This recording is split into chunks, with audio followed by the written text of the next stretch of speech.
গোলাম মহিউদ্দিন সহ জেলা আওয়ামী লীগের আরও সন্ত্রাসী নেতৃবৃন্দরা তাদের আজকে সারেন্ডার করে আমরা বাদী পক্ষ পিপির সাথে আমরা বাদী পক্ষ আমরা সেটা বিরোধিতা করি এবং বিরোধিতা করার পর বিজ্ঞ জেলা দায়রা জজ মহোদয় সেই তাদের জামিন আবেদন নামঞ্জুর করে। কিন্তু দুঃখজনক হলো ঘটনা যে আমরাও বিগত স্বৈরাচারী সরকারে এই মামলায় অনেকবার জেল খেলেছি। আজকে সেই আসামিদের কাউকে এই জেল কারোতে না রেখে সরাসরি সেইখানে এসি রুমে তাদেরকে নিয়ে যাওয়া হয়েছে। আমি এসপির মাধ্যমে এইটা তদন্ত করে জানতে চাই যে কেন যে আসামিদের আগে কাস্টডিতে থাকবে, কাস্টডিতে থাকার পরে পরবর্তীতে কারা জেলখানায় যাবে তারা, কিন্তু এইখানে তা না করে অর্থের বিনিময়ে কিছু সংখ্যক পুলিশ মনে হচ্ছে যে কিছু সংখ্যক পুলিশ কর্মকর্তা তাদেরকে তাদের নিরাপত্তার জন্য তাদেরকে সরাসরি এই জেলখানায় নিয়ে গেল। এইটা আমি মনে করি যে আইনের বহির্ভূত কাজ হয়েছে এবং এই জাতীয় কাজে যারা সম্পৃক্ত তাদেরকে আমি প্রশাসনিকভাবে শাস্তিমূলক ব্যবস্থা নেওয়ার জন্য পুলিশ মহোদয়কে অনুরোধ করব।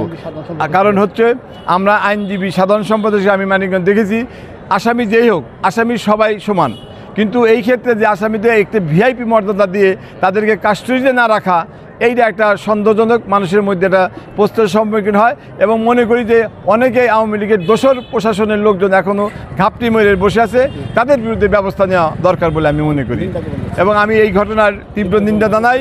আমি আশা করব এই জাতীয় আসামিরা যাতে এই মামলা থেকে জামিন না পায়, তাদেরকে শাস্তির আওতায় এনে তাদের বিরুদ্ধে আইনগত ব্যবস্থা গ্রহণ করা, যথাযথ আইনগত ব্যবস্থা গ্রহণ করা দরকার। আমাদের বারের সভাপতি সাহেব আমাদের সাথে সেক্রেটারি সহ মানে অন্যান্য আইনজীবী ফোরামের নেতৃবৃন্দ সবাই ছিল, সবাই আমরা এটা বিরোধিতা করেছি। একাধিক মামলার তারা আসামি ছিল, আমরা এটা করেছি। আশা করি যে এই ব্যাপারে পুলিশ প্রশাসন ভবিষ্যতে প্রয়োজনীয় ব্যবস্থা গ্রহণ করে তাদের বিরুদ্ধে চার্জশিট দাখিল করবে।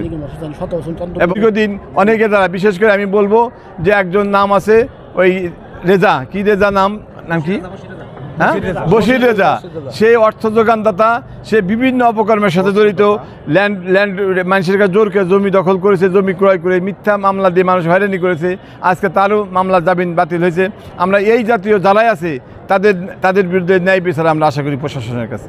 ইতিমধ্যে আমরা দেখেছি জাসুদ্দিনুর কিছু লোকজন এই আইনজীবী হিসাবে তাদের পক্ষে দাঁড়ায় এবং সাধারণ আইনজীবীর মধ্যে যদি আমাদের আইনজীবী ফোরামের কোনো সদস্য এই মামলা এইসব মামলায় তারা সরাসরি মুভ করে, আমি আইনজীবী ফোরামের কাছে অনুরোধ রাখবো তাদের বিরুদ্ধে সাংগঠনিক ব্যবস্থা গ্রহণ করার জন্য এবং তারা যারা করে, এবং আমি বলবো তারা বিরত থাকার জন্য আমি সকল আইনজীবীদের বলবো যে স্বৈরাচার বিরোধী আন্দোলনে যারা ষড়যন্ত্রকারী ছিল তাদের পক্ষে আইনত সহায়তা না দেওয়ার জন্য, তাদের পক্ষে যারা দেয় দিক, আমরা জানি আমাদের সমমনা কেউ জানি না দেয়, এটা আমার অনুরোধ।